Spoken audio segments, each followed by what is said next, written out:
علیکم، میرے چینل میں آپ کا استقبال ہے۔ آج کی یہ ویڈیو 8ویں کلاس کی کتاب جان پہچان کا چیپٹر نمبر 18 سبق 18 جو کہ ایک نظم ہے ابر بہار، تلوک چند محروم کی لکھی ہوئی ایک نظم ہے۔ تو اس کے میں ایک ایک بند پڑھ دوں گی اور اس کو سمجھا دوں گی یعنی تشریح کر دوں گی۔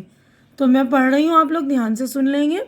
مستی لٹا رہی ہیں بڑھتی ہوئی گھٹائیں، جنگل سے آ رہی ہیں قیامت بھری ہوائیں، اس دور کی ہوا کو نیر نگی فضا کو میں کا اثر دیا ہے ابر بہار تو نے۔ تو ٹھیک ہے، یہاں پر تو اس بند میں شاعر کہہ رہے ہیں کہ جو یہ بہار کا موسم ہے، آسمان پر جب بادل چھا جاتے ہیں، بادل منڈلانے لگتے ہیں اور گھٹائیں چھانے لگتی ہیں، تو ان بڑھتی ہوئی گھٹاؤں میں مستی کا عالم ہے۔ یعنی جب یہ گھٹائیں چھا جاتی ہیں، ایک دم مست ماحول ہو جاتا ہے، تو یہ مطلب یہ جو عالم ہو جاتا ہے مستی بھرا عالم ہو جاتا ہے۔ جنگل سے آنے والی ہوائیں بھی مدہوش کر دینے والی ہوتی ہیں۔ اس موسم کی ہوا نے ماحول میں جو ہے نئے نئے رنگ بھر دیے ہیں۔ اے ابر بہار تو نے اس ہوا میں شراب کی مستی کا اثر دیا ہے۔ میں کا یعنی شراب، میں یعنی شراب۔ تو انہیں ابر بہار آنے سے، بہار کی جو ابر آتی ہے اس کے آنے سے جو ہے ایک شراب کا سا اثر ہونے لگتا ہے۔ تو اگلا بند پڑھیں گے ہم۔ رنگی ہیں صحن گلشن صحرا زمردی ہیں، ہر شاخ گل بدامن شبنم سے گوہرے ہیں، گلشن کو جنگلوں کو کھیتوں کو وادیوں کو کنجے گوہر دیا ہے ابر بہار تو نے۔ تو اس والی بند میں شاعر کہہ رہے ہیں کہ ابر بہار کی وجہ سے گلشن کا صحن جو ہے مختلف رنگوں سے سجا ہوا معلوم ہو رہا ہے۔ جنگل ریگستان بھی جو ہے سرسبز و شاداب نظر آ رہے ہیں، یعنی جنگلوں میں بھی اور ریگستانوں میں بھی ہریالی چھا گئی ہے۔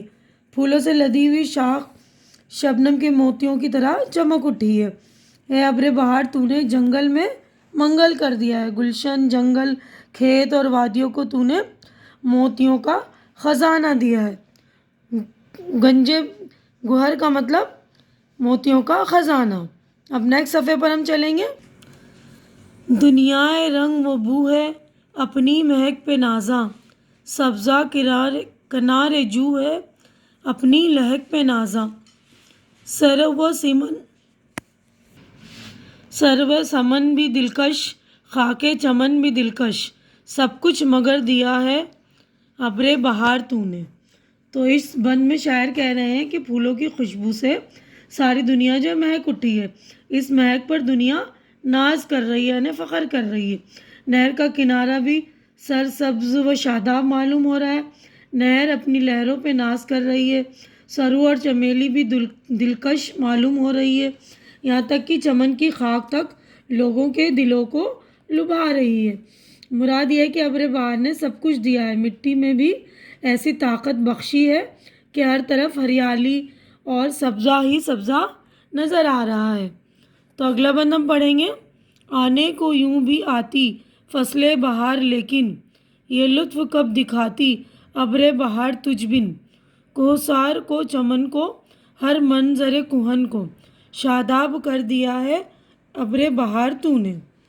تو اس والے بند میں شاعر کہہ رہے ہیں کہ آنے کو تو فصل بہار آتی ہے، مگر اے بہار تیرے بغیر یہ مزہ نہیں آتا، یعنی بہار کے ساتھ جو فصل آئی ہے اس کا مزہ ہی کچھ الگ ہے۔ تو نے پہاڑ کو، چمن کو اور ہر پرانے منظر کو ایک نیا پن عطا کیا ہے، یعنی خشک زمین جسے لوگوں نے پرانا منظر سمجھ کر بھلا دیا تھا، ابر بہار نے آج پھر ان پرانے مناظر کو نیا پن دیا ہے، یعنی سوکھی اور بنجر زمین بھی ہری بھری ہو گئی ہے۔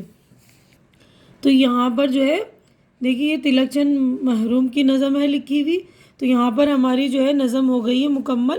تو اگلے صفحے پر ہم چلیں گے۔ تو اگلے صفحے پر دیکھیے، یہاں پر ہماری مشق ہے اسٹارٹ۔ یہاں پر معنی یاد کیجیے، یہ الفاظ ہیں، اس کے میننگ ہے معنی۔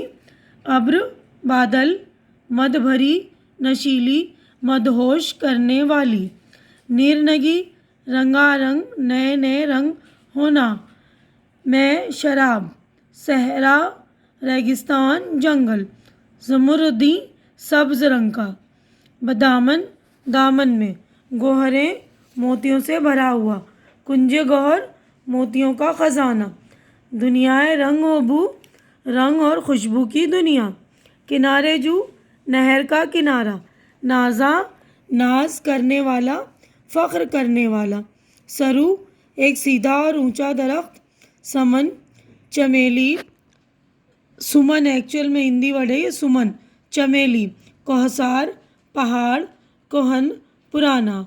تو نیکسٹ پیج پر ہم چلتے ہیں۔ شاداب تر و تازہ ہرا بھرا، فصل موسم۔ اب اگلا کوشچن دیکھیے، یہ کوشچن نمبر 2 دیا ہے، نیچے لکھے ہوئے الفاظ کو بلند آواز سے پڑھیے، یعنی ہمیں بلند آواز سے صحیح تلفظ کے ساتھ صحیح ڈکشن کے ساتھ ادا کرنی ہے۔ دیکھیے، کوہن، بدامن، زمردی، فضا، گنج گہر، سرو سمن، یہاں پہ زبر لکھا ہوا ہے، سرو سمن۔ اب سوچیے اور بتائیے۔ تو یہاں پر ہمارے جو ہے 4 سوالات ہیں، اس کے جوابات میں نے آپ لوگوں کے لیے ریڈی کر دی ہیں، آنسر لکھ دیے ہیں، آپ دیکھ لیں گے۔ میں پہلا کوشچن پڑھ رہی ہوں۔ ابر بہار کے آنے سے ہمارے ماحول میں کیا تبدیلی آتی ہے؟ تو جواب ہے اس کا، دیکھیے گا۔ ابر بہار کے آنے سے ماحول خوشگوار ہو جاتا ہے، ٹھنڈی ہوائیں چلتی ہیں، ان ہواؤں سے پھولوں کی خوشبو سارے ماحول کو معطر کر دیتی ہے، سوکھی بنجر زمین بھی پھر سے ہری بھری ہو جاتی ہے۔ معطر کرنا یعنی عطر سے بھرنا، یعنی خوشبو بھر دیتی ہیں۔ گلشن جنگل، کھیت اور وادی کو ابر بہار نے کیا عطا کیا ہے؟ گلشن جنگل، کھیت اور وادی کو ابر بہار نے موتیوں کا خزانہ عطا کیا ہے۔ ابر بہار کی وجہ سے فصل بہار کے لطف میں اضافہ کیوں ہو گیا ہے؟ ابر بہار کی وجہ سے فصل بہار کے لطف میں اضافہ ہو گیا ہے کیونکہ ابر بہار نے پہاڑ، چمن، بنجر اور سوکھی زمین کو بھی سرسبز و شاداب کر دیا ہے، یعنی ان میں بھی ہریالی بھر دی، جو سوکھی زمین تھی، ہے نا، اضافہ کرنا یعنی بڑھانا، ٹھیک ہے۔ اب اگلا کوشچن چوتھا ہے، شاعر نے صحرا کو زمردی کیوں کہا ہے؟ صحرا یعنی ریگستان، تو ریگستان کو زمردی یعنی ہرا بھرا، زمردی کا مطلب ہرا رنگ، ٹھیک ہے نا۔ تو شاعر نے صحرا کو ابر بہار کی وجہ سے زمردی کہا ہے کیونکہ ابر بہار نے جنگل اور ریگستان کو بھی ہرا بھرا کر دیا ہے، ٹھیک ہے۔ تو اگلا کوشچن ہم دیکھیں، تو دیکھیے اگلا کوشچن ہے، ہمارے 4 یہاں پر سوالات ہو گئے مکمل۔ اگلا کوشچن ہے، نظم سے تلاش کر کے ہر لفظ کے سامنے اس کا ہم قافیہ لکھیے، ہم قافیہ لفظ لکھیے۔ ہم قافیہ کا مطلب ہوتا ہے رائمنگ ورڈ، ہے نا انگلش میں جس طرح، تو اسی طرح دیکھیے، گھٹائیں ہوائیں، لٹا رہی ہیں آ رہی ہیں، زمردی گوہریں، مہک لہک، ادا ہوا، فضا ہوا، ٹھیک ہے۔ اب اگلا کوشچن، نیچے دیے گئے لفظوں کو جملوں میں استعمال کیجیے، یعنی جو یہ لفظ دیے ہیں ان کے آپ کو جملے بنانے ہیں، سینٹنس بنانے ہیں، تو یہ بھی میں نے آپ لوگوں کے لیے ریڈی کر دیا ہے، یہ دیکھ لیجیے گا، یہ دیکھیے۔ تو دیکھیے پہلا لفظ ہے شاداب، برسات میں سوکھی زمین بھی سبز و شاداب ہو جاتی ہے۔ لطف، کامیڈی شو دیکھ کر بڑا لطف آیا۔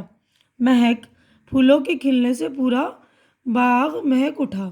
گلشن، گلشن میں پھول کھلنے سے پورا ماحول سہانا ہو گیا ہے۔ رنگ، بچوں کو چمکیلے رنگ پسند آتے ہیں۔ تو اب اگلا کوشچن ہم دیکھیں گے، تو دیکھیے چھٹا کوشچن ہے، ابر بہار کی طرح ترکیب اضافی کی 5 اور مثالیں نظم سے تلاش کر کے لکھیے۔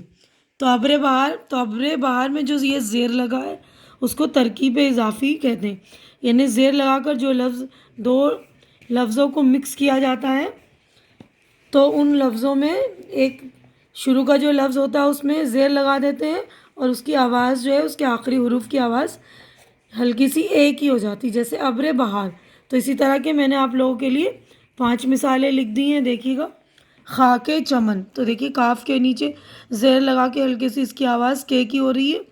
کنارے جو، گنج گہر، صحن گلشن، بڑی شین ہے 3 نقطہ لگے گا، ٹھیک ہے۔ منظر کہن، ٹھیک ہے، تو یہ زیر جو لگی ہوئی ہے اسی کو ترکیب اضافی کہتے ہیں، ٹھیک ہے نا۔ تو یہاں پر ہمارا جو ہے نظم ہو گئی ہے مکمل۔ تو آج کی ویڈیو میں بس اتنا ہی۔ اگر میری ویڈیو اچھی لگ رہی ہے تو اسے لائک کیجئے، جو ضرورت مند بچے ہیں ان کے درمیان شیئر کیجئے، اور میرا چینل سبسکرائب کر کے میری حوصلہ افزائی کیجئے۔ اللہ حافظ۔